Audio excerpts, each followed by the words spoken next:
কিরে কি করিস? ব্যাপারটা হচ্ছে অনেকদিন আগে গাছ কিনে আনা হয়েছিল, ঠিক আছে, জবা গাছ, অনেক রকমের গাছ, নীলকণ্ঠ ফুলের গাছ ছিল। তো কাকি আজকে অনেক গাছ লাগাবে, তার জন্য সার কিভাবে মিক্স করবে সেটাই জানার জন্য আমাকে ডাকা হয়েছে। আমি অতটা এক্সপার্ট না, কিন্তু জানি অল্প অল্প। এটা একবার দেখলেই পারা যাবে, পরের বার থেকে কাকাকে এমনি করতে পারবে। এটা হচ্ছে ভার্মি কম্পোস্ট, আর এটা হচ্ছে সুন্দর বেলে মাটি, তাই না কাকি? আমাদের বাড়িতে এর আগে গাছ লাগাইনি, ওদের বাড়িতে তো গাছের বাগান, তো সবাই জানো, ঠিক আছে। ওর জন্য ওরা ভালো পারে বলে ওকে ডেকে নিয়ে আসা হয়েছে যে মাটির সঙ্গে কি কি মিক্স করলে গাছ ভালো হয়।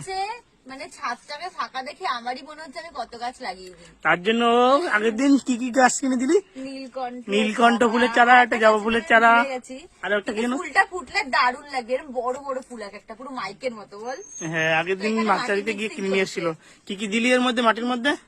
এর মধ্যে কাকা দিয়েছে বালি দিয়েছে, লাল বালি, এই নারকেলের ছোবরা, নারকেলের ছোবা দিয়েছে, আবার ইটের গুঁড়ো দিয়েছে। এই যে এসেছে দেখ, এই জবা ফুলটার কালারটা এত সুন্দর। এই গাছগুলো আগের দিন ওরাই কিনে নিয়ে এসেছিল আমাদের বাড়িতে নার্সারিতে গিয়ে।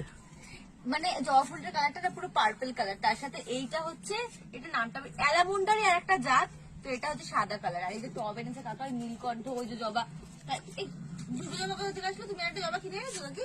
না, তাহলে এই চারটেই তো এই চারটে তুই সেদিনকে নিয়ে আসলি না, কিনে বললি লাগাতে? এনেছিলাম। হ্যাঁ, তো এর সঙ্গে মাটির সঙ্গে সার দিয়েছে, ইটের গুঁড়ো। গাছ লাগানোর প্রসেসিং চলছে। গাছ লাগাও, প্রাণ বাঁচাও, তোমরা সবাই গাছ লাগাও। একটা গাছ, একটা প্রাণ, একটা প্রাণ।